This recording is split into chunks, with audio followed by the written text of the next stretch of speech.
एक सिद्ध योगी से इस विद्या को ग्रहण किया है। मैं किसी का भी भूत, भविष्य और वर्तमान बिल्कुल ठीक ठीक बता सकता हूँ। राजकुमार की बात सुन राजकुमारी बोली, ओह ऐसा है तो क्यों ना तुम मेरा भविष्य बताओ। फिर कुछ सोचकर राजकुमारी रुक गई और बोली, नहीं नहीं, भविष्य को भविष्य ही रहने दो, तुम मुझे मेरे भूतकाल के बारे में कुछ बताओ। राजकुमारी के इतना कहने पर राजकुमार ने कुछ देर ध्यान लगाया, फिर बोला, राजकुमारी जी, आपने अभी तक बहुत से राजकुमारों के विवाह प्रस्ताव ठुकराए हैं और अंततः आप अपने पिता के कहने पर राजकुमारों की परीक्षा लेने को राजी हुई हो। राजकुमार की बात सुन राजकुमारी उसकी विशेषता से प्रभावित होती हुई बोली, तुमने बिल्कुल सही कहा, मुझे तुम्हारी विशेषता वाकई में बहुत दिलचस्प लगी, पर मुझे सोचने के लिए थोड़ा समय चाहिए, तब तक आप अतिथि गृह में ठहरें।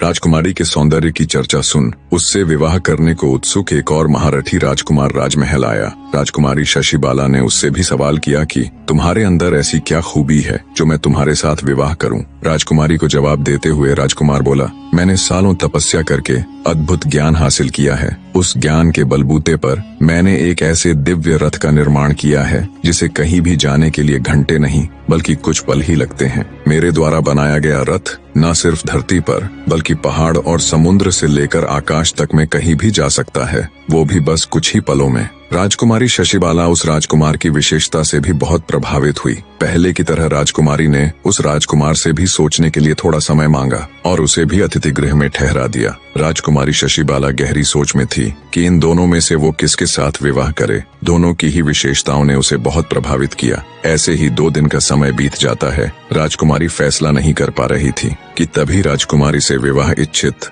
एक और महारथी राजकुमार राजमहल में पधारा। राजकुमारी शशिबाला ने उसके सामने भी वही प्रश्न दोहराया। राजकुमार ने बड़ी शालीनता से जवाब दिया, राजकुमारी जी, मैंने सालों कठिन अभ्यास करके भाला चलाने में ऐसी कुशलता प्राप्त कर ली है कि मैं अगर आंख बंद करके भी अपने भाले से किसी पर वार करूं तो सामने वाला कितना भी शक्तिशाली क्यों ना हो, मेरे एक ही वार में ढेर हो जाएगा। राजकुमारी शशिबाला उस महारथी राजकुमार की विशेषता से भी बहुत प्रभावित हुई। राजकुमारी ने बाकी राजकुमारों की तरह उसे भी अतिथि गृह में ठहरा दिया और अपने पिता के साथ सलाह मशवरा करके अपना निर्णय देने के लिए एक निश्चित दिन मुकर्रर कर दिया। राजकुमारी इसी बीच तीनों राजकुमारों के विषय में गंभीरता से सोचती रहीं। आखिर निर्णय का दिन आ गया। निश्चित तिथि पर तीनों राजकुमार बन ठनकर राज दरबार में उपस्थित हुए।